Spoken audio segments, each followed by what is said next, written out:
Agenda West Side Beer.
Welcome to an episode of Into the West Comics. My name is Frank.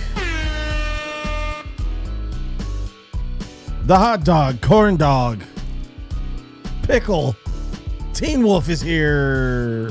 What to do, baby? I have an obscene amount of nicknames at this point that only applied like once, and then I continue to get called them. I guess the Teen Wolf continues to be applicable. Hot dog was applicable for a couple years. It's still what you call me at the beginning of every. Yeah, so it applies. It does.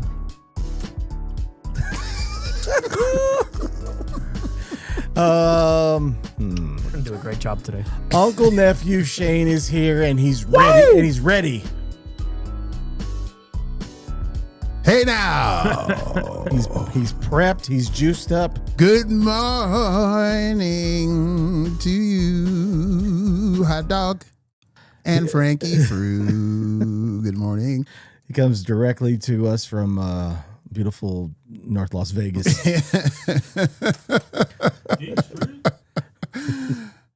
Cheyenne. What a beautiful street. Did you ever live on that side of town? No. I lived off Cheyenne. When? My house. I've known you for in 99. I lived off of Cheyenne. I live off of Cheyenne and Rainbow right now. I lived off Cheyenne and Buffalo. I'm so southwest right now that Over by like the Buckskin Basin. Yeah, there you go. it was a nightmare. We know things about the place that we live in. In case you're wondering. One or two. We've lived here combined like 120 years Absolutely. between like everyone in here. Guys, I mean, they hit it the first time pretty well when we were talking about Spider-Man No Way Home. But are they going to be effectively hiding this thing right in front of our face? Is Tobey Maguire going to be in Avengers Doomsday? All signs are pointing to yes. What do you guys think? I don't see why. So when does new Spider-Man come out? Next July. So I don't see any reason why he wouldn't be in it. No, Doomsday, not Spider-Man. I know, but Spider-Man comes out 6 months before. 6 months before. Or 5 months before, whatever. Yeah. He'll be in it. I think it's like, let's say that's, we all know Spider-Man's going to do incredibly well. It's this whole franchise. In spite of you. Control. In spite of what I want.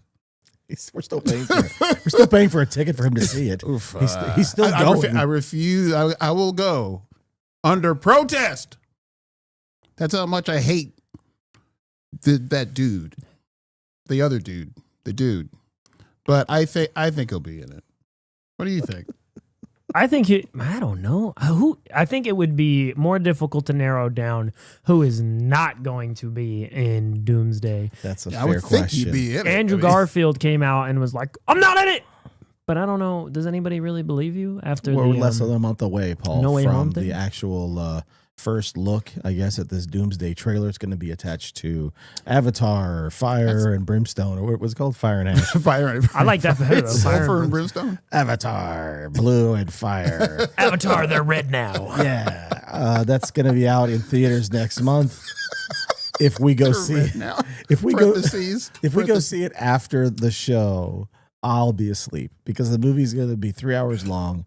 Without a Avatar? doubt. There's no way I'll be awake for 3 hours after I have the show ends. 2 weeks off during that period of time, so You'll be wide awake. So we don't have to go see it at 9 p.m. Is what I I'm don't- saying. Nice, Paul. I know. Has it ever been a big deal to see Avatar for us? I don't think it ever has been a big deal. I've gone to for us see. I see think. Well, I don't I'm gonna say it remember. on this show. Did you, 2009. did you go opening day or whatever for the other ones? For the second one, I did. Right. The first one, maybe. Who knows? Yeah, I can't even remember. Everybody and their mom went and saw that movie. I saw at the some second one point. like a week after it came out. The next weekend, I think I Right. went and saw it. Yeah. So I liked the second one more than the first one. But I'm saying this. Say it. Tobey Maguire. Doomsday is so odd. This whole thing, the whole project seems so odd that, and we know so little about it that I agree with Paul. It's more a conversation of who's not going to be in it. We've heard so little about what's what in it. They're keeping it so tight-lipped that Tobey Maguire may be in it. I'd rather he be in it than, you know what I mean? But It isn't what's his name? Donald Glover. Is it his version of the Prowler Mhm. is in Across the Spider-Verse? So I bring that up because he's in that movie. Mhm. Well, he's not a part of that movie. So I think the question of who's going to be in Doomsday and And what who's their actually going to be a part of the Right. movie are two very different questions. what's their role? Will in it? Tobey Maguire Right. be in Doomsday? I think yes. Will he actually play a role in the movie? I think probably not. Mm. So you're just going to see, like, will he be in a Spider-Man costume? We just see his head. He'd be like, Really? "Hey, No, I jump!" think he'd- and then Yeah, I think like- he'd be in a couple. I think he would be in. and he'll costume. do a swinging kick into somebody in the wide shot. And then, Okay, does Right. he? I've got a follow up about the Over, Avengers under. Doomsday thing, but yes, go ahead. over under 5.5 lines of dialogue for Tobey over. Maguire. Over. Over? I think yeah. under. Because I think this is my next question for you guys. Do you think that Tobey Maguire is going to make it out of the movie alive, or that version of Peter Parker? I don't think Tobey Maguire, the actor, will die. I think that Peter Parker, that version of Spider-Man, I don't think he makes it out. And I have reasoning behind it. We're going to get into that on our next Wednesday on our Thanksgiving episode. Right. So that's called a tease that we're going to be going into as far as the Spider-Man Brand New Day, some details and things that will be happening with that. With regards to Daredevil, next week we will not be on Thursday, our usual day and time. We will be on Wednesday next week at 6 p.m. Preparing for Thanksgiving. You'll be getting ready for pumpkin pie, I guess. I love pumpkin pie with all my heart. Uh-huh. I love apple pie with all my heart. I'm not going to repeat what Quan said Yeah, because I it's know. extremely not good. We're not that kind of show. Last week we were, and the week before. Yeah. But I will be Every other week, Every just other week. not this But I will be ready for Thanksgiving, and so will you. I pray you come over at least for a minute to Sure. eat those. I'll come by. Yeah, we're going to be doing that. All right. Yeah, but Paul's going out of town. does you All are? right, I'll be here. I'll be in town. Just made it awkward. You can invite Paul too. Are I'm not you- coming to your house, but I'm not is, going to be out of town. But do you think that Tobey Maguire's version of Peter Parker makes it out of Doomsday if he's actually in the movie? Do you think he makes it out alive?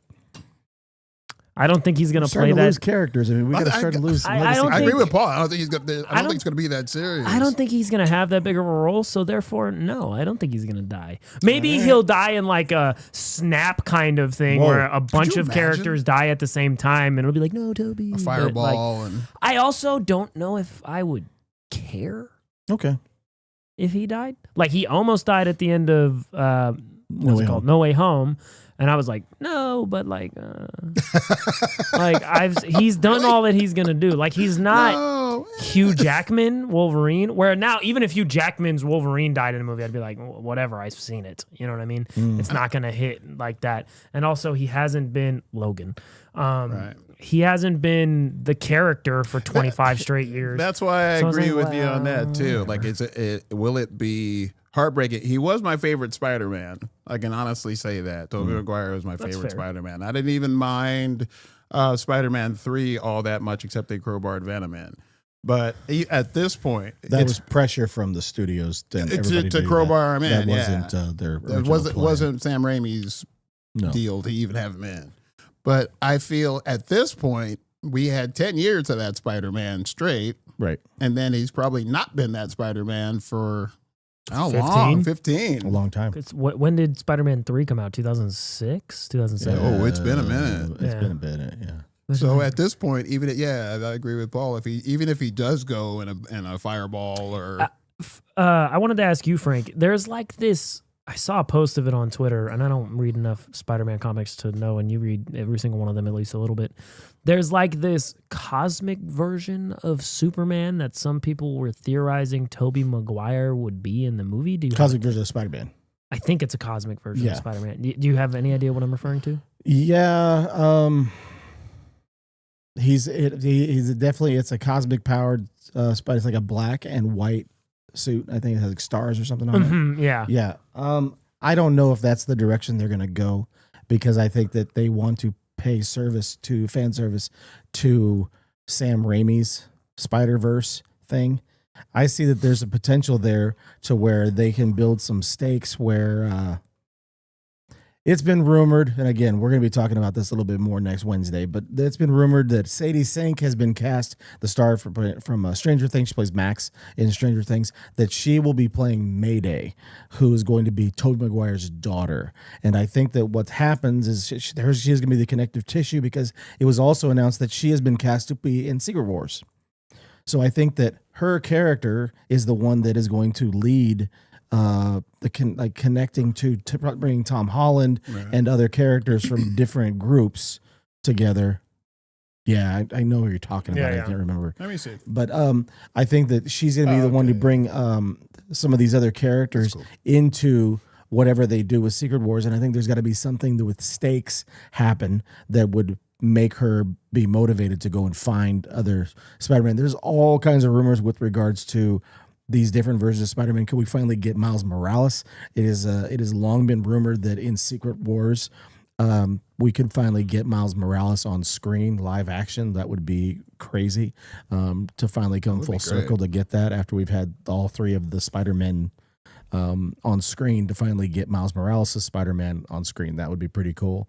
But I would love to see them wrap up Yeah, the Spider-Verse but that's franchise before they put Miles Morales in the And then live that action. movie's been delayed again. The animated one has been. This is delayed what for- I'm talking about. But It'd be Sony has a thing fantastic. where they have to I have know. a Spider-Man movie in development. I think it's every 36 months. Right. They have to have at least one in development, and that's the problem with happened with Raimi's Spider-Man movies, is that the way they were going to make, when they made Spider-Man 4, he had an idea to introduce the Vulture and other characters, and they said, well, Mysterio, I think, and the Vulture, and he said, I need extra time to develop this, and they said, no, you've got this amount of time. And he said, I can't make the movie that I want to make in that amount of time. So then it just kind of got turned back to Sony. Sure. And then that's when Sony went with different creatives and they recast Spider-Man. And we got Garfield, not the cat, Andrew Garfield. And I just Emma assumed it was a Stones. cat. You just assumed it was? Whenever I hear the word Garfield, I just go, oh, Those weren't terrible Spider-Man movies. no. They weren't. No, they were fine. The first they were one I fine. liked. The suit and the second one is dope, No. but the second movie is nonsense. Yeah. The first movie's actually, I think, pretty enjoyable with the really weird yellow colored eyeglasses on the suit. But yeah, I'm very curious to see what this trailer looks like whenever it is that it comes out, because I just legitimately have next to no idea what this movie is going to be Mhm. and how it is going to be. And There's a lot of different. I mean, I trust the Russos. I mean, they're saying that the Russos are going to be involved in what they do post Secret Wars that they're going to be making some of their films, whether those are the X-Men films or another Avengers movie with a new Avengers team down the line. We're talking like years from now. So whether or not that happens, I don't know. I wanted to follow up with one more thing with regards to the Doomsday trailer dropping next month. It's less than a month now when it's going to be attached to Fire and Brimstone Avatar. But that'll be next month, December 18th, 19th. Do you still think that the movie is called Avengers Doomsday, or do you think that that might be something that they're hiding right in front of our faces, that they're going to name it something else? Like with Thunderbolts? No. Or Avengers versus X-Men?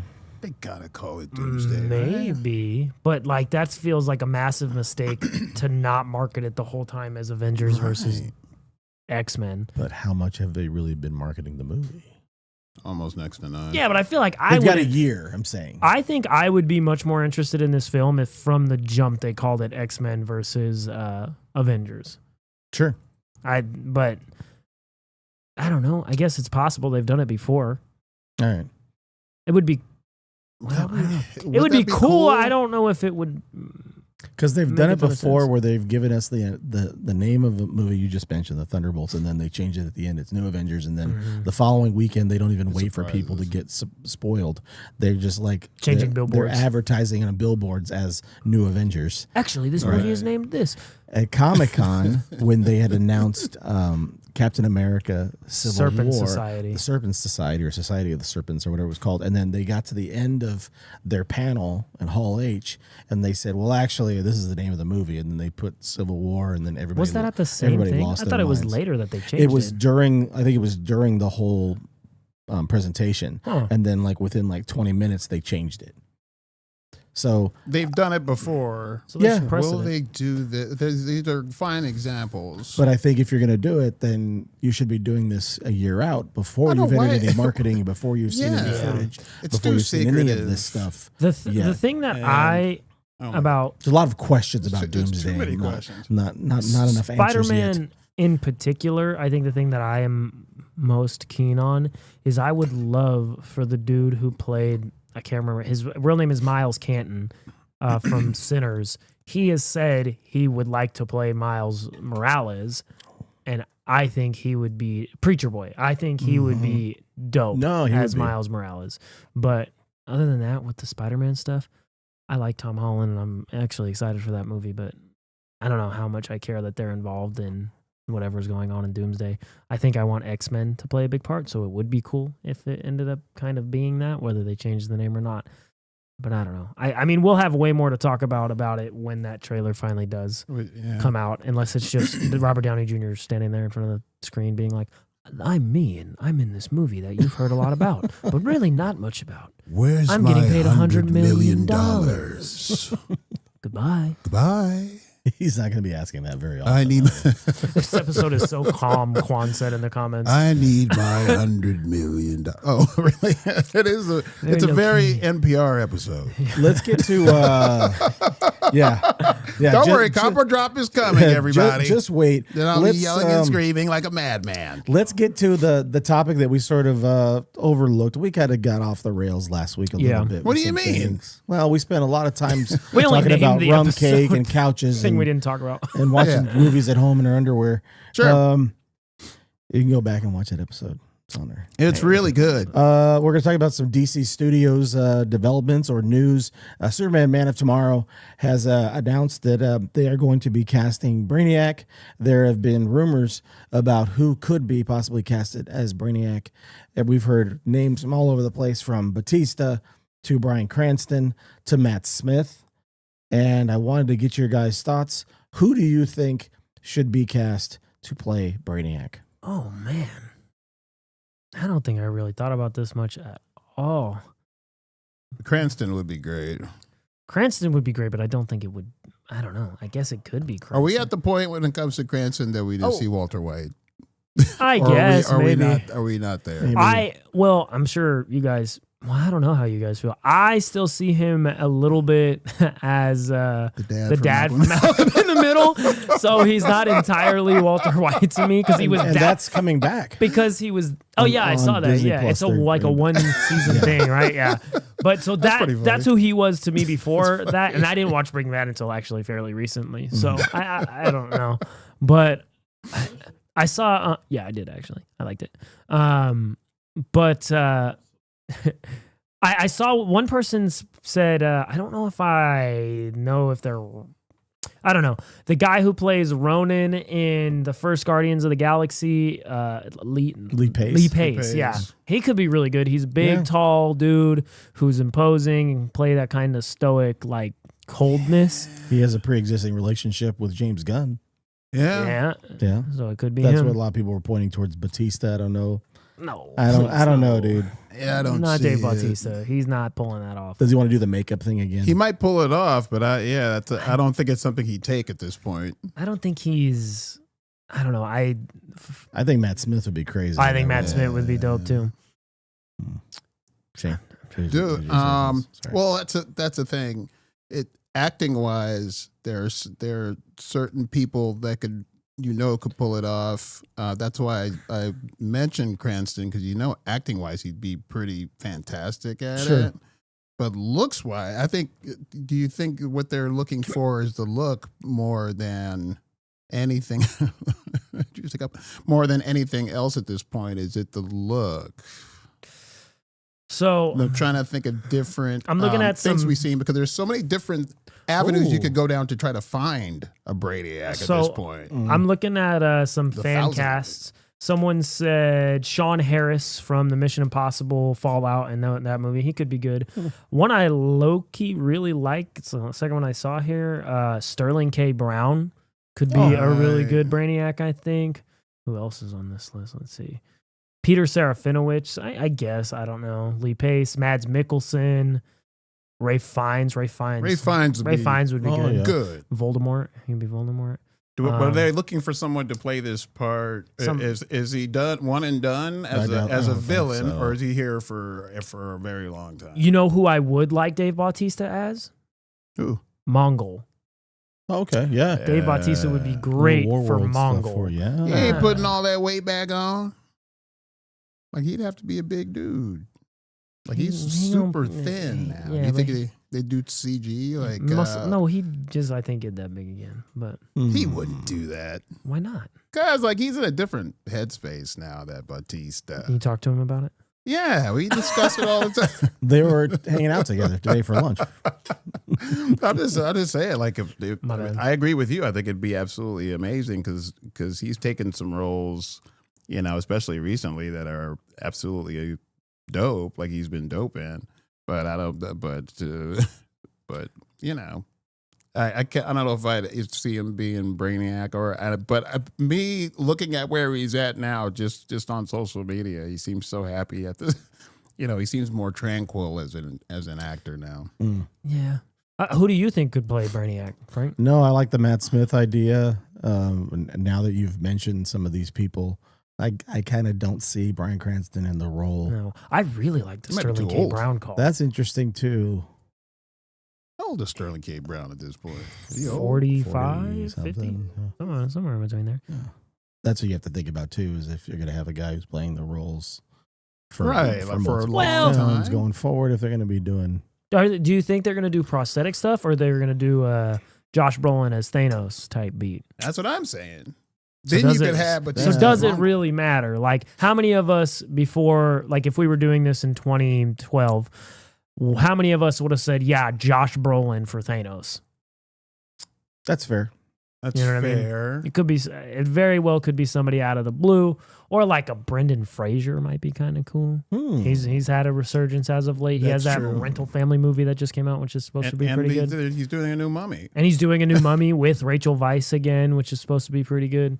But I'm just more excited that it is going to be Brainiac. Yeah, I'm excited to see Brainiac on screen. It's been a long time coming, because we will finally have a lead villain in a Superman film, a live action Superman film, that is not Lex Luthor. Yeah. one that is 100%. every bit as imposing and smart and physical and can do all the things Lex does, but on a cosmic level. You're and right. I think that is a natural step forward here. And this evolution of this character Like, on this scale. what other Superman villains in live action have we had? We've kind of had Ultraman / Richard Bizarro, Richard Pryor, I'm not with them. Superman. famous and well-known comic book villain Nuclear Man. Sure. Nuclear Man. Zod, we get Zod all We get Zod all the time. That's the two we get. Zod and Lex. and Lex. We get those two all the time. And I'm glad we're finally getting something different.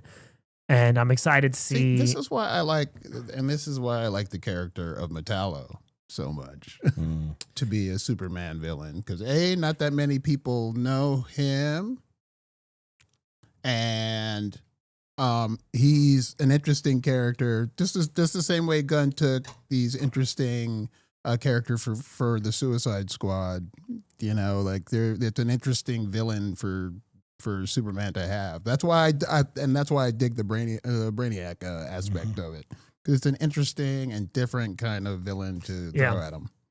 I mean, whatever way they go, James Gunn is obviously going to put his own stamp on whatever he's trying to build out and to make. And the fact that they're doing a Man of Tomorrow series where they've been leaking some plot details that Lex Luthor and Superman to be kind of working together.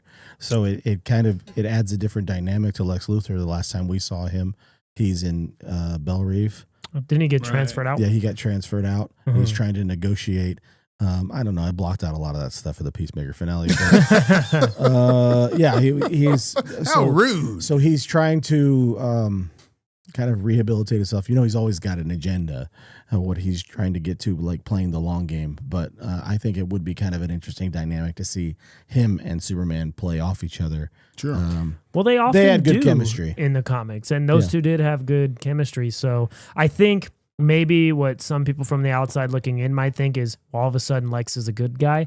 I don't think it's that. I don't think it will be that. I don't think it's that. I think Lex Luthor and Superman will both understand that, like, their world is literally going to get destroyed if they don't work together. Yeah, Lex don't want that. And Lex will have some ulterior motive of getting something, and maybe he ends up with kryptonite again and creates like a Metallo at the end of the movie.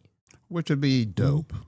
That would be kind of cool. But I just think there's so many awesome things they can do with Superman and the universe they've built so far that I will be I don't think this is going to happen. And I think Paramount has said they plan on, or people have reported that Paramount 100% plans on keeping whatever HBO is doing with DC intact if they were to buy it.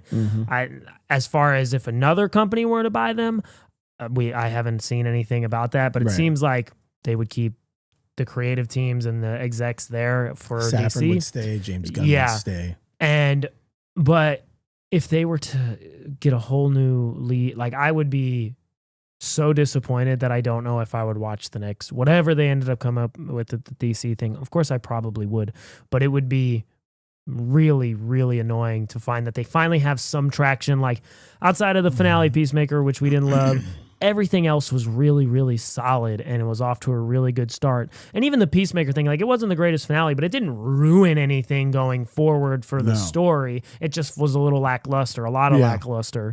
So Once again, especially compared to the episode before. Yeah. I just hope. I think a real problem with it, but it was bad. But I don't. You're right. I don't think it ruined anything. Yeah. So we got Clayface coming up. We got all kinds of great stuff. Exactly.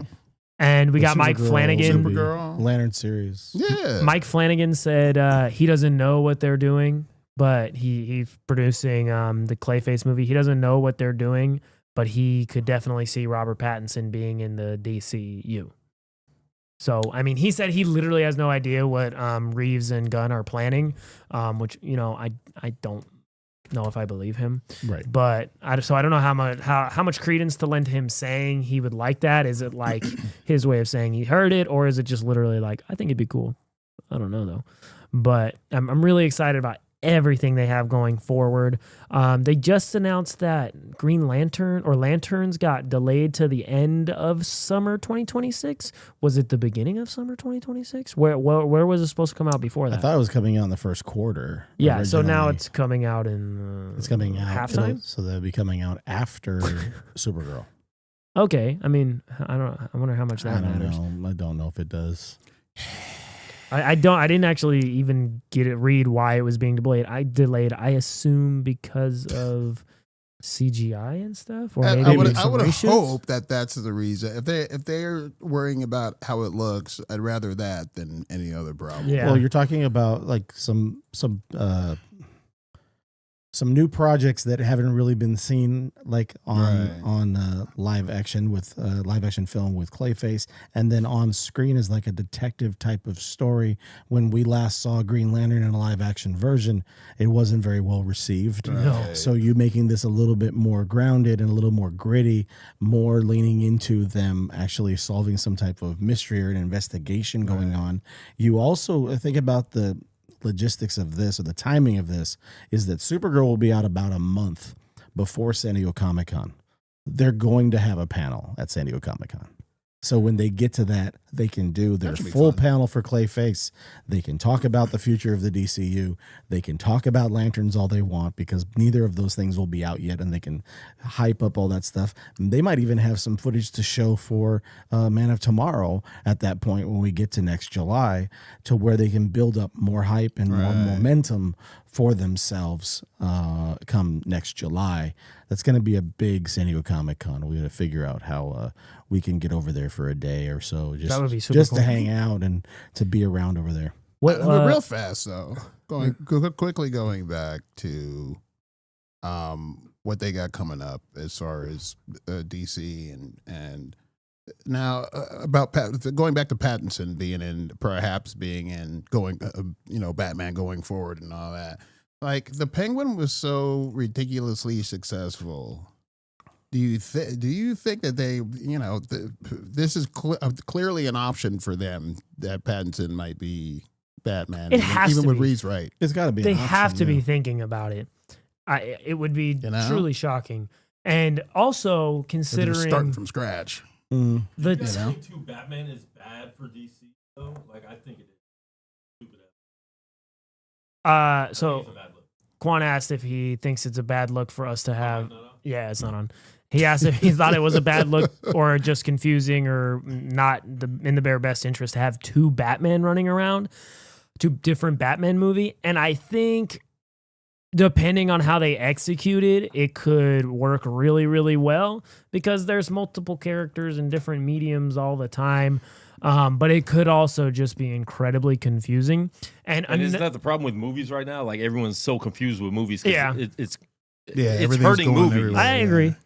I think But if you've already established him, then it would be kind of pretty simple. It's kind of like a layup if you're just going to use him. and it's not for you like, guys, but not for average fans. Right. I'm saying if you he's saying if it you would make use more him, sense it to would be kept- easy for kept- everybody Oh, if to you use it, understand. Yeah. But if And you have two, it's there was enough elements in the Batman, in my opinion, where they can progress it quickly enough to the same level of fantasy that was Superman. Because, I mean, he dives and basically flies off the top of the Gotham Police Department in that movie. It's not like... Spoiler. Yeah, I know. Spoiler. But Real good. I think it's very possible for them to move forward into that space, especially with whatever the next movie is. But I think it would also behoove them to keep Pattinson, because look at That was dope. what Pattinson has coming up. He is going to be Batman again, whether it's tied in or not. He is... It just confirmed he's Antinous, who is like one of the lead antagonists in The Odyssey. And he's also the lead antagonist in Dune Part 3. So Robert Pattinson is having He's a all over the lead place, role in yeah. all of these massive things going on. It might be good to have him be your Batman for this franchise that you're building. Well, James out. Gunn's been saying all along that they want to make sure that they get Superman right. I think they did a really good job casting Superman. They want to get Batman right. And I think that maybe he feels like he wants to have his own stamp I guess. on it. His own. It's like I want to cast my own Batman for my own DCU, and like does ego become a factor? They've in already this got too? Batman right. They though. do though. Yeah, exactly. They do. They should use him absolutely. And also, but Welcome to Derry. Thanks, Tanya. Has been pretty, Welcome to Derry has been pretty good so far, and it's been really interesting use of all the Stephen King lore. Right. So maybe Andy Muschietti Really can has. do something interesting with that. And, he's building that universe with that, so he obviously has the ability to make the connections. Again, I don't think The Flash is his fault.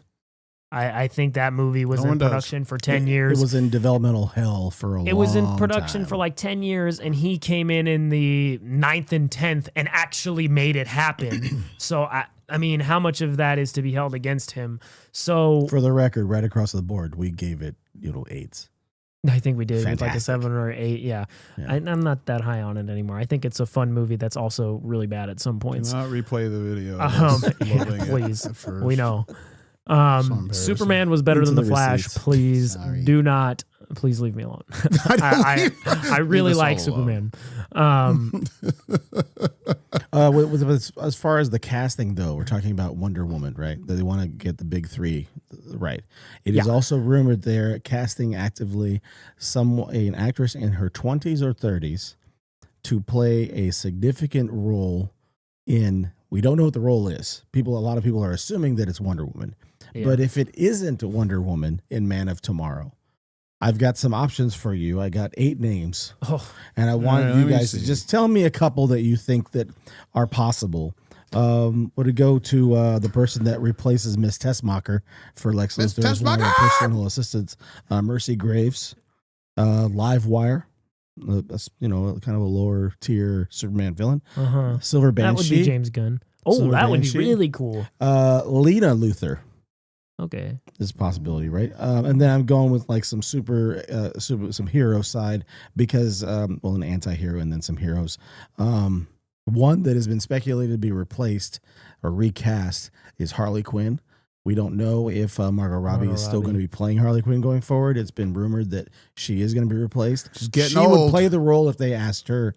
I don't think there's any dispute about that. She would still be in if they approached and her. Margot Robbie might be a little older, but She's Margot a little Robbie long in the is tooth. No, bro. Margot Robbie is still Margot Robbie. You're tripping. Another role. long in the tooth. Another Frank. person could be Stargirl, Zatanna. Okay, that seems. I could see. I think Zatanna would be cool What about Catwoman?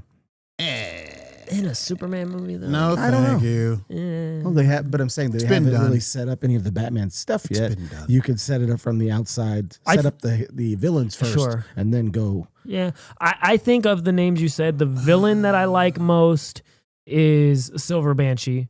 Silver Banshee is a dope character, and Yeah. it feels like the kind of character that Quan's looking at pictures of Margot Robbie. Like it's the first villain that he takes on in the movie when they get on their way to take on Brainiac. I think that would be very cool. And then I think of the heroes you talked about.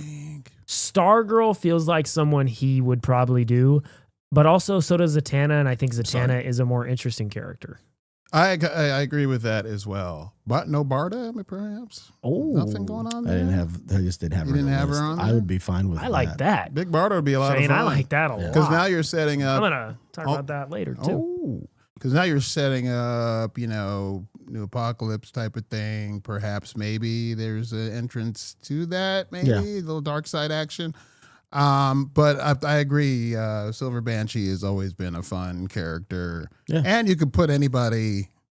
You know what I mean? Like she has a look, and you could probably put a lot of people in that makeup or whatever. One of my favorite comics that I read when I was really young was one where I can't remember what exactly happens to Silver Banshee, but something about her scream. It swaps Batman and Superman's powers, and it's a really fun comic. And I think they have an opportunity to do some really fun things with that character. Sure.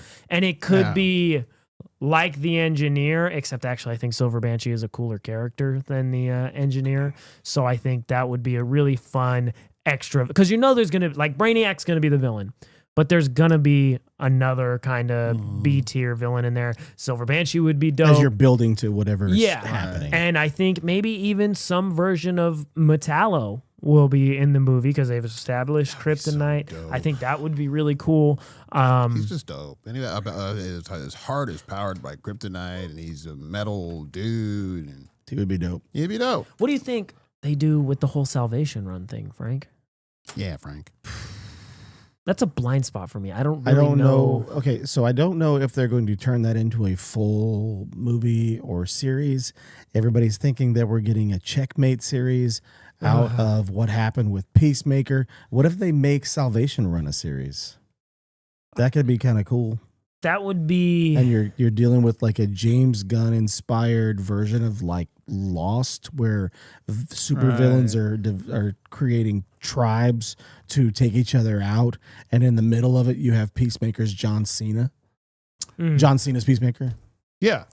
You have Same thing. You have John Cena in it. We know what you meant. So the Salvation Run came out 2007, 2008, which I was reading a lot at that time, but I don't think I ever read it. So, but your explanation of it there sounds really dope, and it also sounds better than any version of Checkmate that I have ever read, especially the Bendis version, which was just a big nothing burger. Checkmate. By the way, Brian Michael Bendis back on Avengers next year. He's with Marvel. He usually crushes it. He's back over there. He's back over there. We've got some other questionable at best announcements with DC. regards to that stuff. That's exciting to see Bendis back on Avengers. We'll see. He just went so hard with what was the character he created in DC? I can't even remember. Naomi. Yeah. Bro, please. She's not Miles Morales. Anyways, sorry. It's okay. He's also the guy that created Miles Morales. Yeah, but that's what I mean. Like, was very no, cute. that's what I mean. Yeah. He was trying to do that again, and it did not work. Yeah. We spec'd on it. I was a clown that spec'd on that too. Oh, I brought a lot of Naomi stuff. I'll show your girl that part of the show later on. I guarantee she's going to jump your bones. It was very cute. Oh, wow. Paul. Oh, I just my. want to say that. You seem very childlike and very innocent right there. I was like, how sweet. So she'll want to attack you. We got to move to some other stuff, but I wanted to make sure that we got this other. We got to move into this DC crime series that they're developing. As Jimmy Olsen led project. There's going to be other members, staff members of the Daily Planet. Their characters will be featured in this series as well. It's supposed to be centered around Jimmy Olsen investigating appearances of Gorilla Grodd in the early stages of that. Do you think that is that something that you're excited about, or you're kind of excited about? Is that like a mid-tier type thing? You were looking forward to that? I don't know. I think it could be really cool. I think a Jimmy Olsen like Monster of the Week show could be really, really fun. American Vandal, the creators of American Vandal are supposed to be creating it. Gorilla Grodd would be an awesome character to have in it. They said it was, well, Culture Crave and Variety and THR all said it, like all those details, and that it was going to be called DC Crime. And James Gunn commented on it and said, I don't have any idea where these outlets got the name DC Crime. But then he responded to himself and said, to be clear, that does not mean the rest of the article is incorrect. Oh. So it sounds like it is going to be the Jimmy Olsen Monster of the Week or whatever, but it's just not going to be called DC Crime. Well, that's the thing, is this newer, cooler Jimmy Olsen, is that gonna I'm just wondering how he's going to be portrayed. Is he going to be portrayed the exact same way that he was, portrayed in Superman? Where he's just a ladies' man. The babes all over He's kind him. of cool. He Mr. Magoo's his way through the whole thing. I would kind of love That'd be kind of fun. That would be incredible. A Mr. Magoo style Jimmy Olsen, where every once in a while he hits the button on his watch and like once a season Superman shows up. But the rest of the time he's just kind of no. Let me pitch you this. So the episode is something crazy happens. Gorilla Grodd is like taking over whatever, and Jimmy Olsen's trying to get his watch to work, and he can, and there's like no signal, and then he fumbles his way through getting it, and he defeats Grodd, and then all of a sudden his watch decides to work, and Superman shows up right at the end. would be a That's lot the of kind fun. of I would love that kind of show. Yeah, that'd be cool. I think that would be really fun. I'm interested in this series. Does it, get me more excited for what they're going to be doing with DC as a whole? No, not really, but I mean, I'd see it. I liked the Jimmy Olsen character. The actor's name is Skylar Gisondo. Yeah, dude from Righteous Gemstones. That's right. Yeah, Righteous Gemstones. He's in I remember when he was in the Licorice Vacation Pizza. remake. When he was in Vacation with Ed Helms. Oh yeah, yeah. He played Rusty. Yeah, he looked Rusty. I was going to get it here to the chat because we've not really mentioned it. Nick is here in the chat. Hi, Nick. He says, still think it would have been cool that if in The Flash, Michael Keaton was Thomas Wayne instead of Bruce Wayne. Yeah, that would have been probably better. You wore the hat today. Well, I love you. Let's say me.104711. Shout out me.101111. You got it, buddy. Remember the Naomi TV show on the CW? I forgot about. He said I forgot about it. LOL. It definitely does exist. Yep. Paul wrote the script for Gotham Knights. Way to go, Paul. Yeah, I never saw that. I never watched the Cloak and Dagger series. It was a Hulu thing. No. How weird is it Is that who? I think so. that of the Brian Michael Bendis original characters, Naomi is the only one that has a live action portrayal, not Miles Morales. You got a live action version of Naomi on TV before Miles crazy. Morales. I mean, obviously That's the Into the senseless, Spider-Verse stuff is huge, but still, Naomi is also an animated stuff. There's probably more adaptations of Naomi than Miles Morales. And It's almost that's funner to make. Like it's almost ridiculous. funner for these. For these creators to come up with things for characters that have very little to do with these major characters. Well, It seems a lot cheaper to do. I'll tell you why the Naomi thing annoyed me so much. It wasn't even the character itself. It felt like Brian Michael Bendis gets announced to be on Superman in Action Comics. Superman in Action Comics has always been a up and down kind of book. Like we had as far as sales, and just it ranges from really boring to really incredible. Like we had Philip Kennedy Johnson, and then we had the All-Star Superman thing where it was a different writer on every 3 weeks. And what are we doing? Weird. But he's coming on Superman. And you're like, whoa, I'm super excited about this. And he's an incredible who created Miles Morales. And then it really felt like he just took the job writing Superman as a pseudo way to write his character Naomi, to get his foot in so he could create this character. And it didn't feel like he was really interested in telling a Superman story. He was interested in telling a Event Leviathan, Checkmate, and Naomi story. And I was like, why sign on to write Superman if that's what you wanted to do? And it really annoyed me. Yeah, and then he goes back to Marvel now, and he's going to be writing Avengers. And you wonder if, when Zeb Wells finishes his run with Miles Morales, does he go back to writing a new Morales story? Who knows? And that comic has been pretty solid. It's been one of the top for me. It's been one of the Marvel books that I enjoy. And I don't talk about it enough. I talk more about Ultimate Spider-Man than anything else. But the Miles Morales run hasn't been bad. It's going to be kind of tying into when they try to wrap up their loose ends with all the Ultimate stuff, because it's all going to be coming to an end when they hit issue 24. It's so weird. And they're selling, which is weird. We'll get into that in probably the next week. We're going to talk a little bit about just how the market is kind of being strange. Shane, it's time for your favorite Bring up segment. the energy, Shane. It's your time for your favorite segment. We're all a bunch of sleepy, agreeable people. We need here. you to get, get naked. All right, everybody. I was trying to get everybody's Get out your blood book, going. Schnooks. Get your knees out. I guess it's time once again for all of us to do what we do here every week, which is enjoy comics. You guys better have some decent books this week, or I'm going to kiss you on the cheek. I get why Sonny can't help but watch what It's crazy. Juanis. Sometimes you don't know in this life. You don't know if Coolio's dead or alive.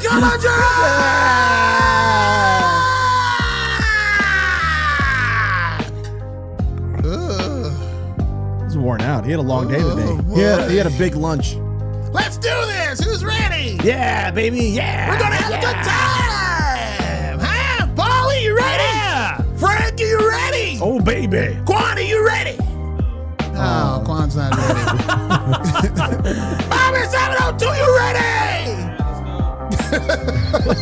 He said, yeah, let's go. Yeah, baby. Let's go. All right, win. I'm the judge, jury, and executioner. So if your books aren't good, I'm going to kick you right in the gonads. I've done it before. I'll do it again. This is the. And don't forget, we will have a poll so the fans can vote. Oh yeah, we're gonna. Don't forget to vote for who you want to. Yeah, who would you like to win? Cast your votes on intothewestcomics.com. I don't want to be kicked in the gonads, please. I will kick Paul square in the gonads. Right in the Who wants to gonads. see it? Can you get your leg that high? Oh, probably not. Now My gonads aren't that high. I know. so- That's what I was gonna say. I don't have to. No, I'm not that tall. Nick says Bonesaw is ready. This is the. Bonesaw is ready. This is the TikTok extended version of Gangster's Paradise, if you were wondering. Nice. Oh, is that what's going on? That's what it Why is says. it so long? Thank you, TikTok, for this extended gangster. I like the guitar. And Nick says he votes for Marcus.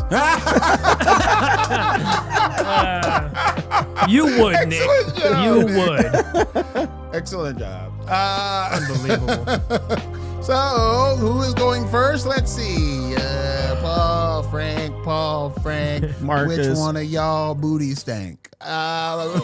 Frank, you going first. I'm stinky. So is it Frank whose booty stank because he got picked? Paul, Frank, What are you Paul, looking Frank. up? You know, when we first got introduced to Mr. Patrick Horvath, Oh, I love him. when he brought us to, he brought us beneath the trees where nobody sees. Oh, wait a minute. Okay. Clunk. This is Shane kicking Paul. Take that, Paulie. What the heck? That's messed up. Could you send that to me immediately? Need to watch Now that. you know why Sonny likes sitting there. Yeah, because he can see everything before it happens. That's awesome. The death Go ahead. of a victim from our first arc of Beneath the Trees, the first storyline. There's an investigation by his sister who returns to this sleepy town of Woodbrook, who leans on the help of Samantha to sort of investigate and find out what exactly happened to her brother. This artwork that Horvath does each and every week, it feels like it's so innocent. It's just wholesome. And it's creepy as flip. It's like it's super scary, bro. And there's all these moments where you're just waiting for something to happen. And there's a woman who's got like a little koala family, baby koala. And you're like, please don't let them do anything to baby koala. I'll cry. Please. But yeah, this book is written and drawn. We have our winner already. And colored How cute that is. by Patrick Horvath with lettering by your boy Hassan Osman Al-Hal. Yeah. It's fantastic. It has already been optioned for a third arc that is going to be about a year away. They haven't given the title yet, but I mean, I imagine early next year we're going to be finding out details about the third arc. Frank. And it's fantastic. Frank. Go ahead, sir. Now, as you well know, Frank. Frank. The ghost of Christmas Frank. past. Frank. I'm tapping lightly on the shoulder with my mind. As you all well know, everybody in this room at least, that I am in a rock and roll band, right? Yeah, it's true. Yeah. I would love to write a song about Beneath the Trees Where Nobody Sees at some point. I wonder that'd if be Patrick great. Horvath would give me his blessing to do that. And probably reach out.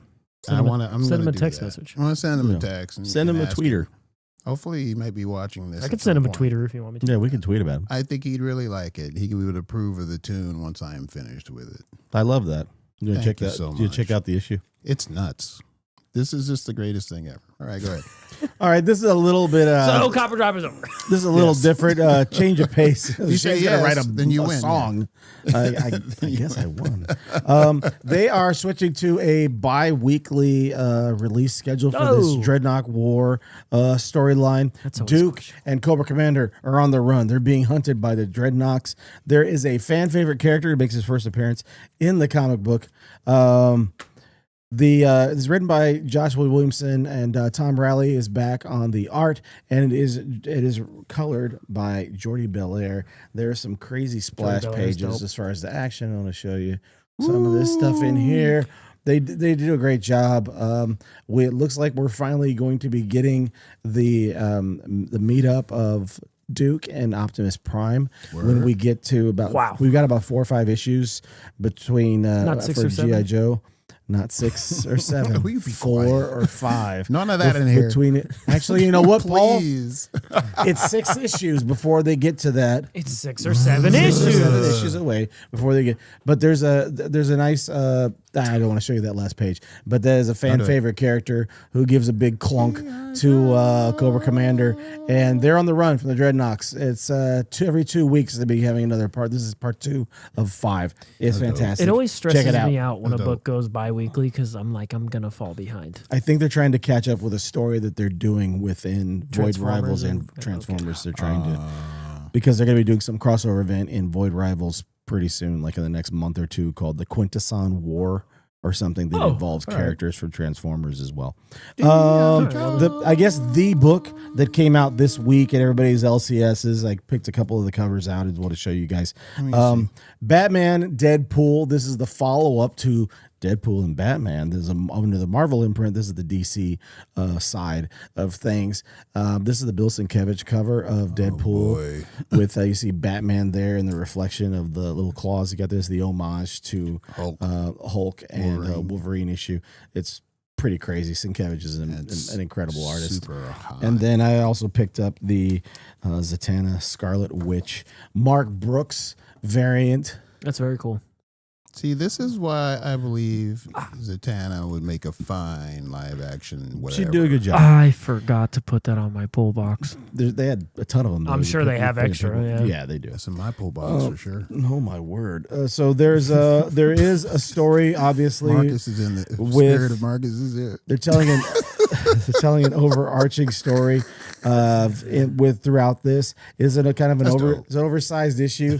This is like $9. This one in here, $9. $9. It's got a few stories, but these are just some of the contributing artists for some of the covers that Lee Bermejo, Mark Brooks, as mentioned. This one, the cover artist for the main cover is Dan Mora, Frank Quirely, Bruno Redondo, Hayden Sherman, Bill Sienkiewicz, Ryan Sook, Alexander Lozano, Jim Lee, Scott Williams and Sinclair, Jay Lee, Andy Kubert, Jenny Frisson, Nick Dragotta, Alex Sinclair, and Amanda Connor. There's a crazy amount of variant covers for this, and the stories as well. I'm going to flip really quick to, there is a story that Tom Taylor wrote both of these characters. He wrote X-23, and he also wrote Nightwing. So they have a story. That's right. The two of them are working together, and it's pretty great. Nightwing, Laura Kinney, and Wolverine. Is it Redondo?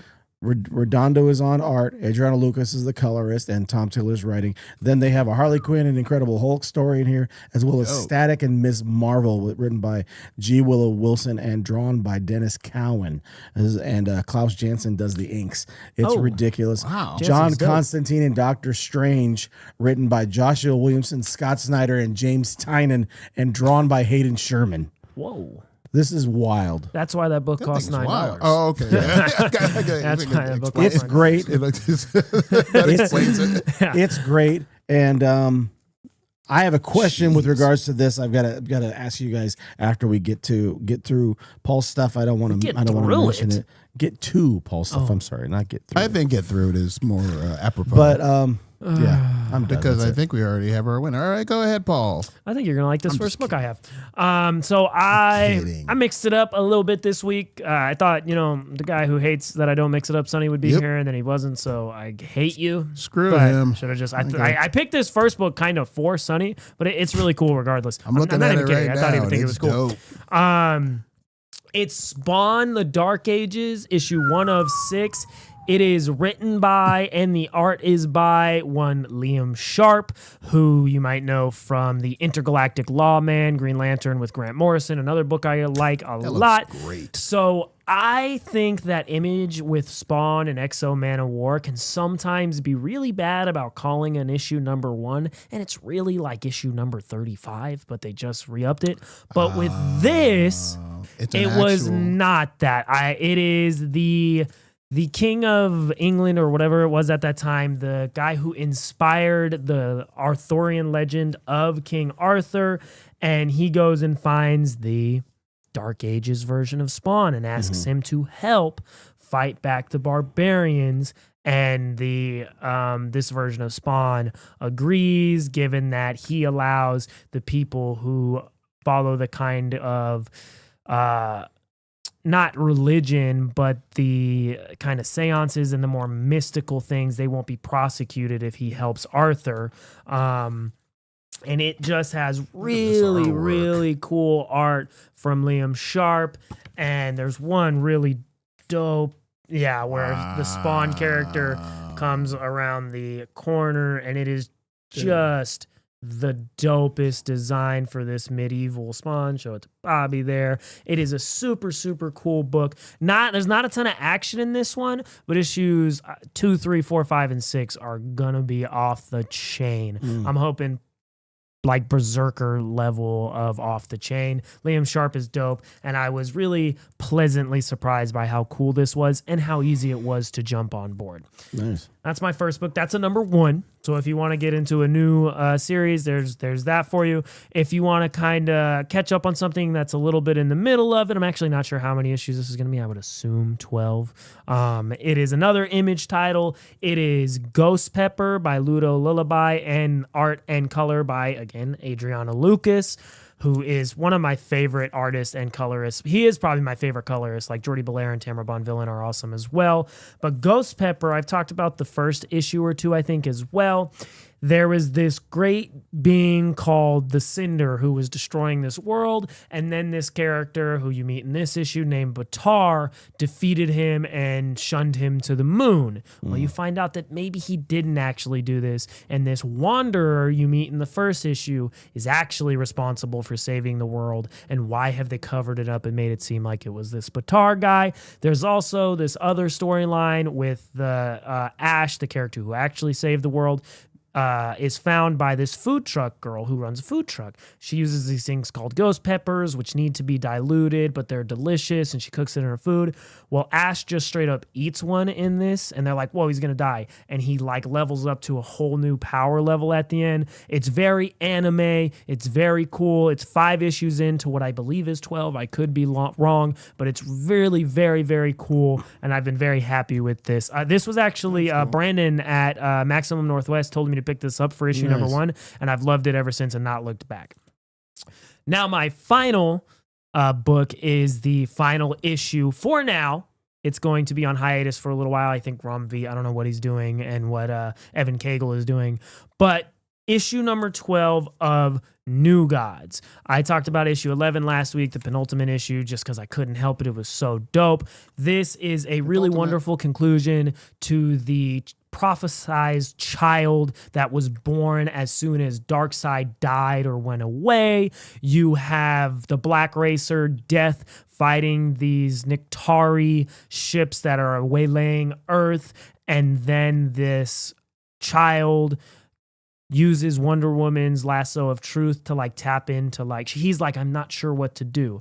And Wonder Woman just hands him the lasso and is like, yeah, you do. You just need a little help figuring it out. And he goes up and just does the coolest thing I've ever seen.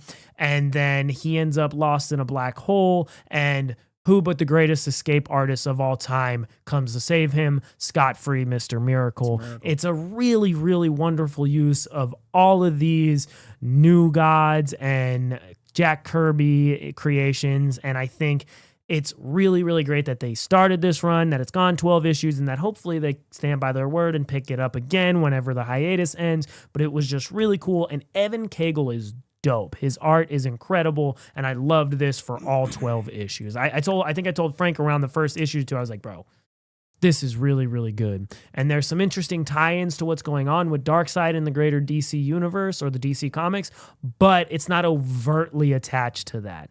And I really enjoyed every bit of this run so far. And I if need it's to get it, caught it up was on cool. New And Gods. it should be, I would imagine, in trade soon. I think the first 6 probably already are, but it was very, very good.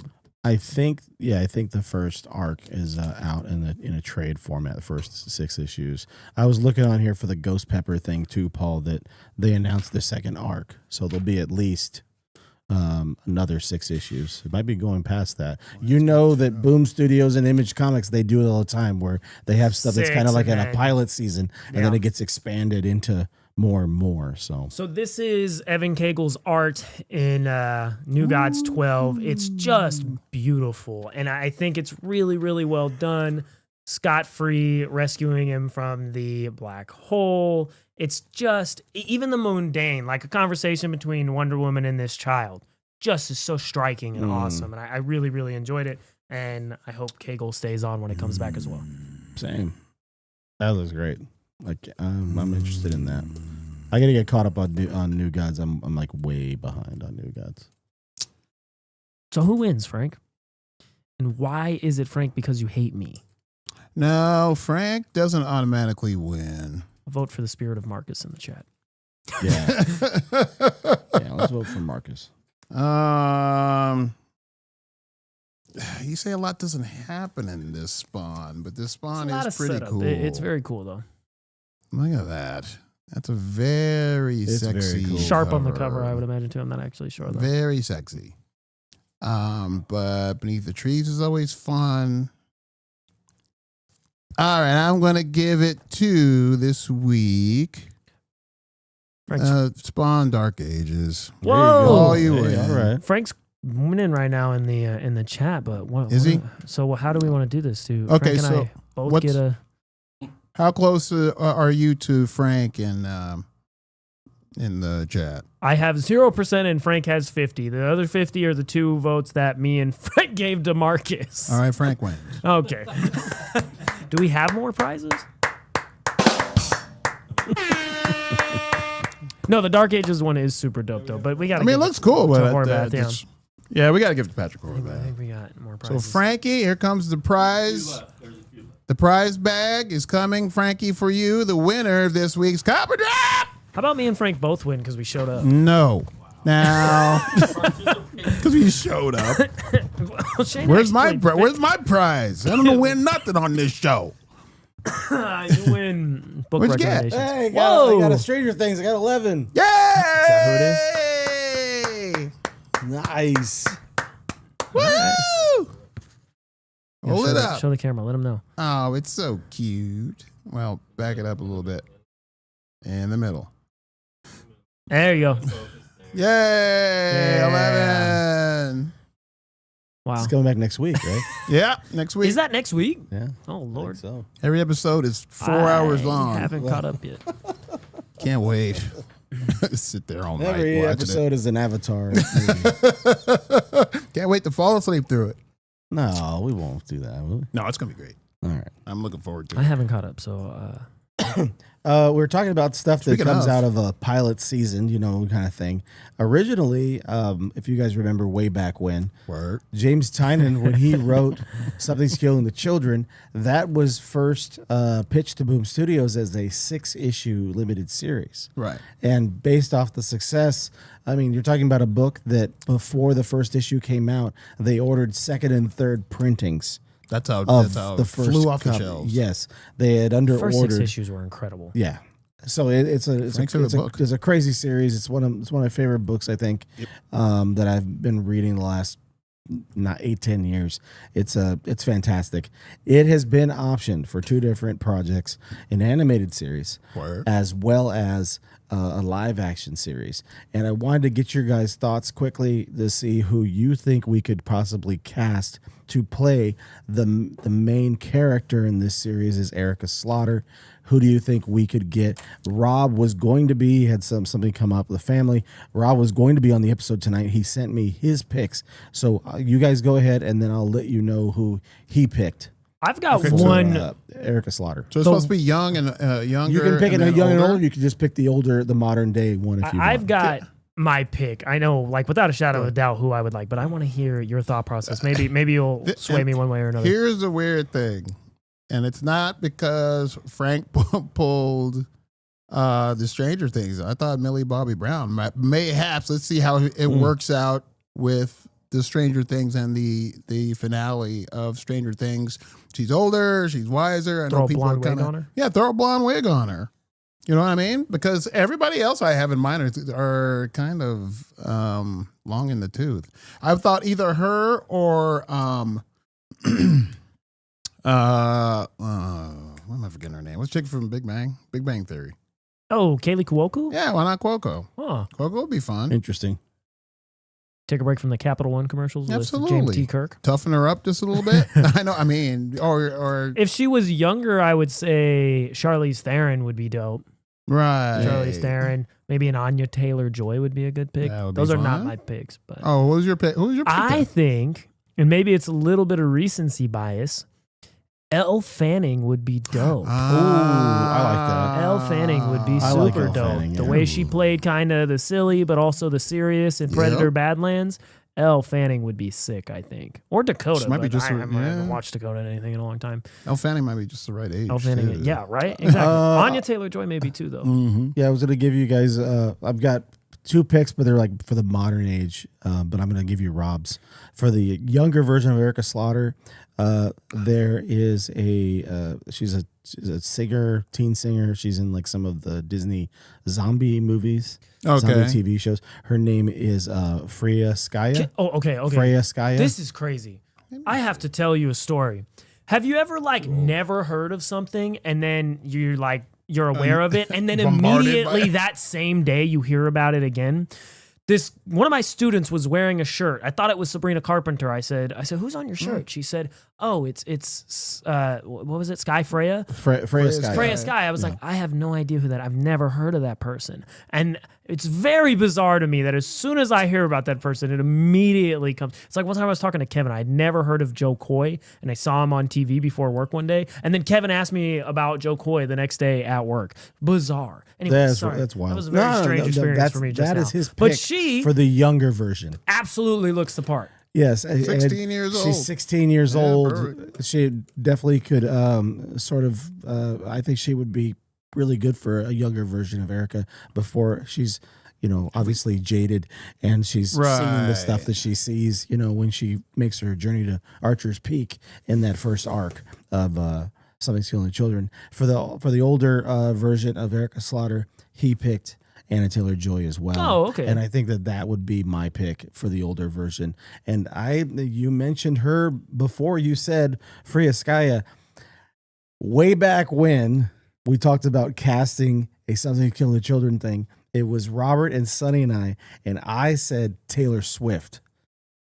But now she's bigger than life, right? She's not going to do something like that. It's whatever. She has acted before. She was in a CSI thing. She was in Amsterdam. She gets run over by a car. That's right. She gets hit by a car. Spoilers for Amsterdam. Shout out to the Swifties.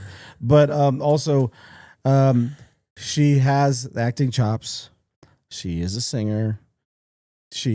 I think she's very talented. She might be a little bit too cute, but I like Sabrina Carpenter for the role. Really? I think that she and again she's chops? little, so it would show Sure. a good ratio of the monsters being large and scary and imposing. Taylor Swift is like 5'10". Right. 5'9". She's very tall. And Anya Taylor-Joy, I think, is a little taller too. Yeah. So Elle Fanning's tall too, I think. Elle Fanning is too. So I don't know. I mean, I think about that. Did you see Sabrina Carpenter on SNL? Yeah. She was really good on SNL. She's very talented. Yeah. She's very talented. My pick still, I think, is Elle Fanning. Again, it might be recency bias, but she was just really, really good in Predator Badlands. She was great in that. And she would be a great Erica Slaughter. And I don't know who I would go for the younger version. I don't even know. I guess the Freya Sky or Sky Freya, whatever. her Freya name is. Sky. She looks the part. I don't know nothing about She really any does. acting for her, and she sings too, right? I don't know. She but I looks guess exactly the part, Freya, Rob. Sky Freya into Rob, you gave us something to think Fanning. about. That's crazy. We liked both of your picks there, Rob. Yeah. That's She looks exactly Anya the Taylor-Joy. part. I don't think she would do that kind of TV though. Anya Maybe Taylor-Joy, like she did the Queen's Gambit, but that was more like prestige television-y, and that was before she's. I know, but she did. She had a movie on Apple TV Plus exclusively with. What was that crazy? And it was an action film as well. Well, she was awesome as Furiosa. So I mean, I think if Anya Taylor-Joy would want to do it, I think that would be awesome. I think you're more likely to get an Elle Fanning though. I'm interested. I'm seeing. Did you see that? The Gorge. It was called. That's a movie. Oh, Yeah. It was Miles Teller's in there. It was Miles directed Teller's in by there. Scott Derrickson. The 2 Black Phone movies, the Yeah. first Doctor Strange movie. What's the And it was just- Sinister? The scary movie Sinister. just I a haven't straight seen up it, action but- film too. The Was it Gorge. good? Yeah, You seen to shoot him up. It was all right. All right, it's I'll okay. give it a watch. I watched The Fountain of Youth with John Krasinski and Natalie Portman, directed by Guy Ritchie. It was one of the worst movies I've ever watched. I saw can't your wait. review. I saw your review It was on, terrible. on TikTok, but I saw it when it came out just because we had nothing else to watch, like on a Saturday afternoon. And How it was did- Absolutely. How did Apple TV convince? Like, I don't love Guy No Ritchie's idea. movies, but they've got sauce. Like, they're fun. You know what I mean? Yeah. It was the most boring thing I've ever watched. I couldn't believe it. Because Someone- he had Natalie Portman and John Krasinski. I think he was just like, yeah, Somebody let's just called do it this. and Isa Gonzalez. She was Yeah. out too, but it like somebody called it Jim Deanna Jones. Bro. But anyways, they but what I was gonna say was they have officially halted any development on the live action Last Ronin Teenage Mutant Ninja That's Turtle not movie. happening. And they want to try to reboot something that's a little more family friendly. I guess, think man. for a live action thing. But Last Ronin is you broke a dope. lot of hearts by shelving that project. A lot of people wanted to see an R-rated Teenage Mutant Ninja Turtles project and on screen. People would have lost their minds over that. The Last Ronin is wow, pretty crazy. Man. Yeah, that would be pretty nuts. We're gonna go a little rapid fire. I've got some questions for you guys. Paul's got one thing that he's gonna add in here as well. I'm gonna start with Shane. Originally, I was gonna ask, multiple questions to multiple people, but I've got 4 things. I'll go back and Better be forth. good. Shane, a copy of Superman #1 was found raw, submitted earlier this year. It came back as a grade of a 9.0. It was sold at Heritage Auction today. Went final with the premiums, different fees for the buyer. Purchase price was, including the fees, was a $9.12 million sale for a 9.0 of Superman #1. Not Action Comics, but Superman #1. Superman #1.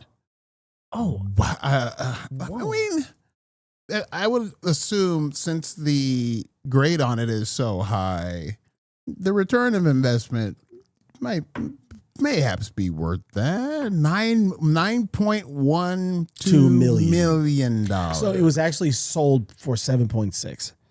Okay, the but the fees and everything to else get that it come out. into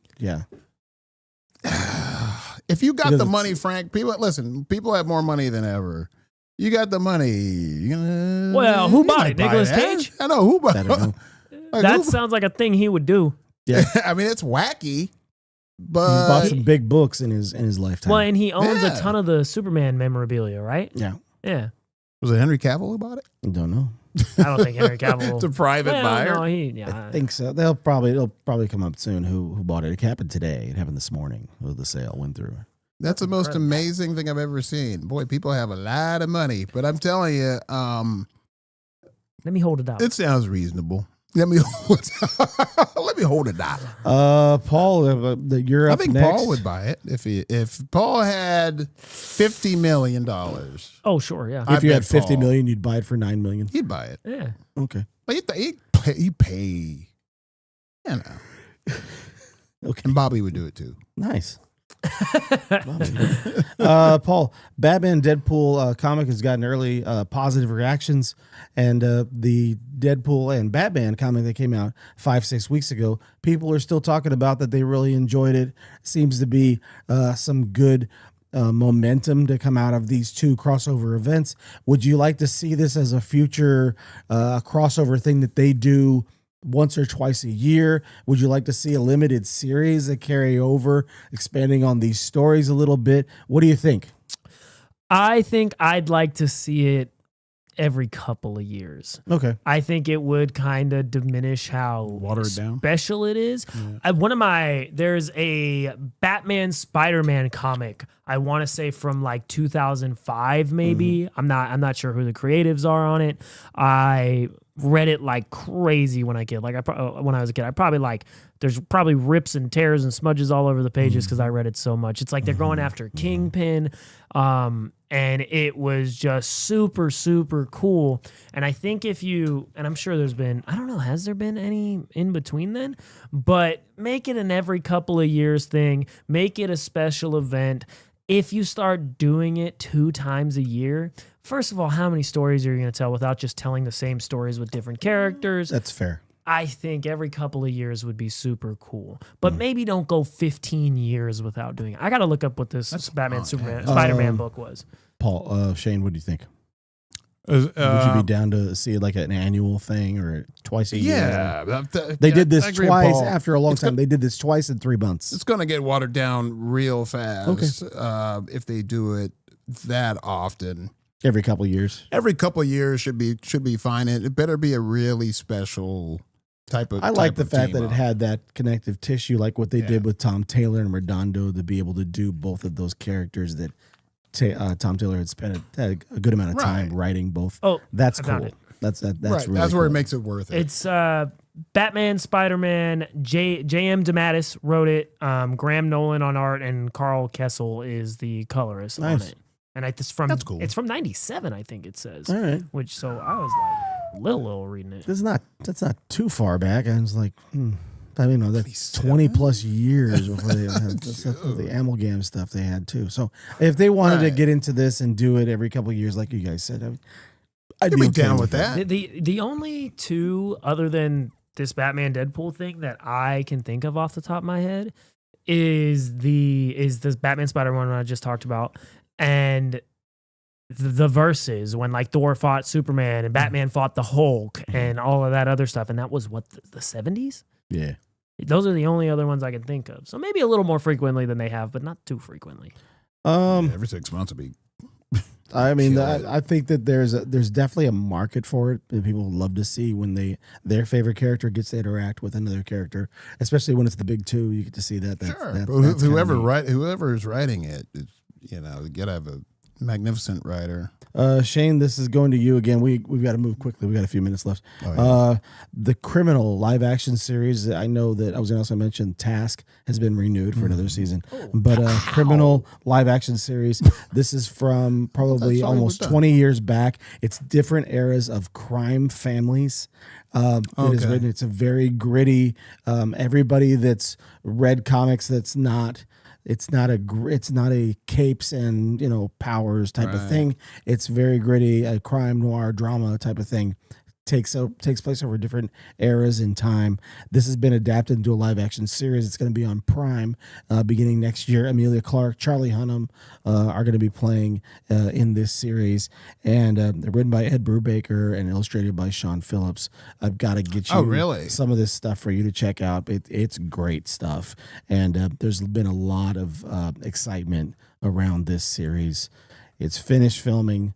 I think it's gonna be on next year on Prime. They do what's normally Prime. They do 8 episodes. Normally, I think it's already been optioned for a few seasons. So we're looking forward to that.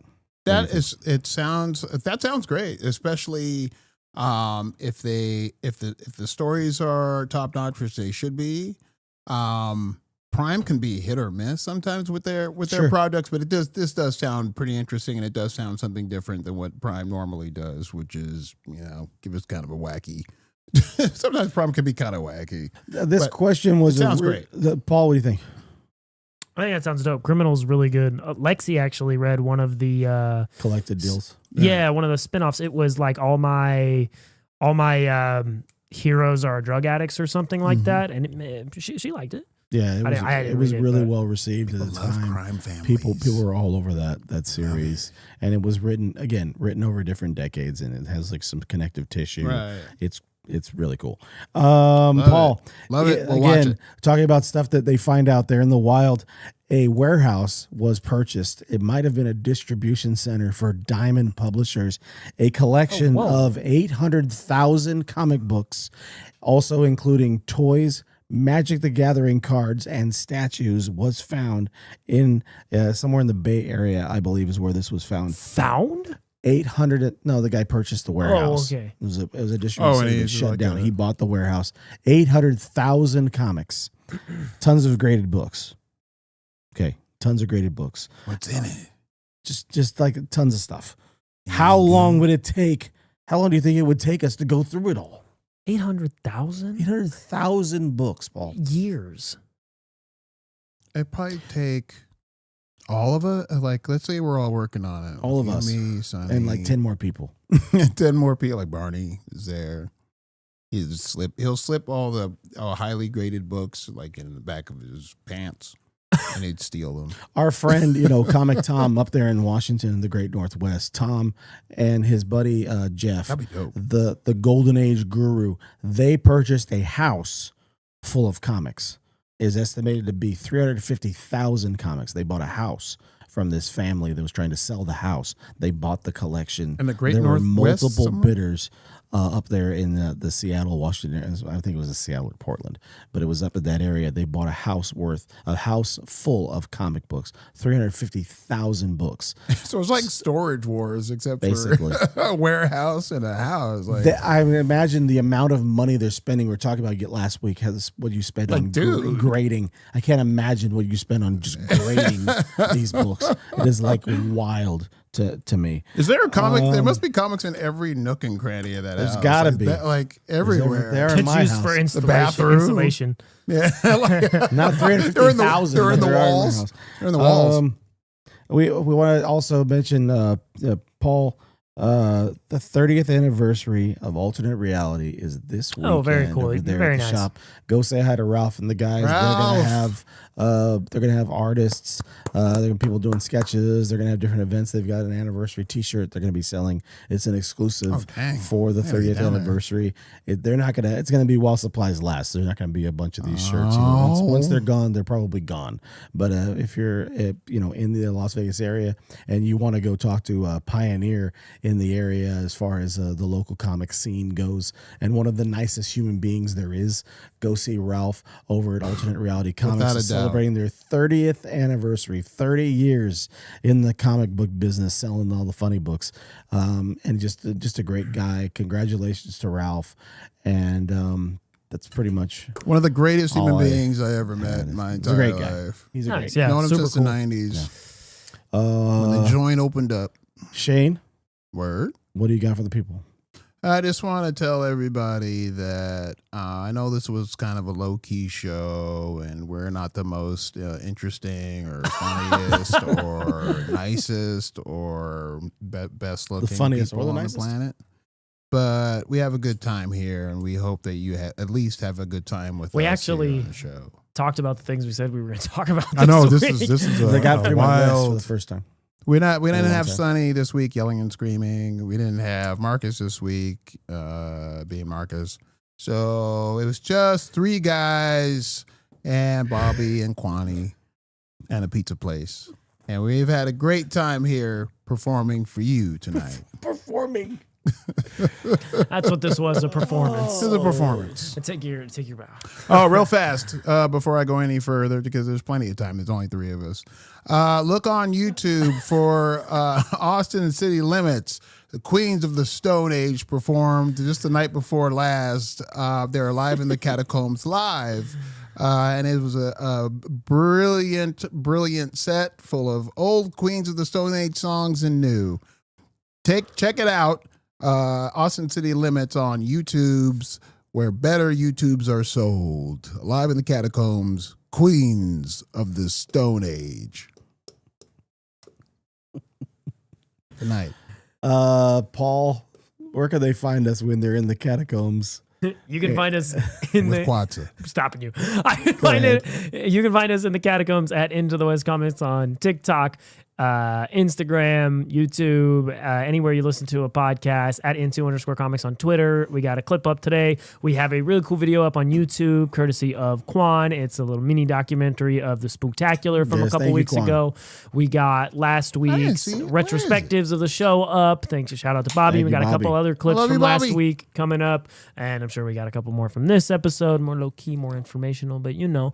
And then the other little rapid fire thing I wanted to bring up, I thought this was really cool. So I went to Barnes & Noble the other day with my girlfriend, and she wanted... still open? Yeah, and it's the only bookstore you can really find. She went to get in her book club book, and I wasn't going to get anything, and I saw this book called The Devils by Joe Abercrombie. There's another book he's done that I've heard of, but I haven't read it, but I thought this looked really cool. It sounds like a joining of anti-heroes throughout like history or whatever. I was like, this sounds really cool. And completely separately of that, I was on Letterboxd, like looking at films that are coming out in 2026 or 2027, and I saw this exact logo as one of the films. I was like, whoa, what are the odds? I click on it, I'm like, I'm thinking it's going to be like a, I don't know, some nobody making like a janky version of whatever this is. It is, I can't remember the other guy writing it, but it's James Cameron writing, potentially directing. This would be the first thing that he wrote and directed that wasn't Avatar since Titanic. So I am very excited to read this, and I hope it comes to the fruition that it seems like it's going to be. Because, you know, if James Cameron is like, I want to be involved in this, like creatively, not just as a producer and throw money at it, there's something there. So I'm just going to start reading this tomorrow. I'm really excited, and that was a really cool little find that I had. He's co-writing the script with Joe Abercrombie. With Joe Abercrombie, there you go. With the writer of the story itself. So, and I don't think there's a director attached yet. I think there's indications that it will be Cameron, but either way, he's writing it. He hasn't written anything non-Avatar since Titanic. So, very cool in my opinion. Let him come back next week and hate it. But that's all I got. Appreciate you guys hanging out with the three. I hated it. It wasn't compelling. I couldn't stand it. I can't stand James Cameron now. I'm going to kill everybody involved with this book. You're going to say all that? That's Paul next week. And on that note, on a Thanksgiving episode. I love you. And shout out to Quan. Shout out to Bobby. I love you. Sonny and Marcus, we missed you, baby. And just kidding. He's going to love it. For Shane and for Paul, we're on our way to maybe eat some pizza. It's pizza time in America. Guys, have a great evening. We'll talk to you soon. We love you. Give us a comment, like, and subscribe. We appreciate it so much. And we love you, Beaver. Bobby loves you, Jessica. I love you. I love you.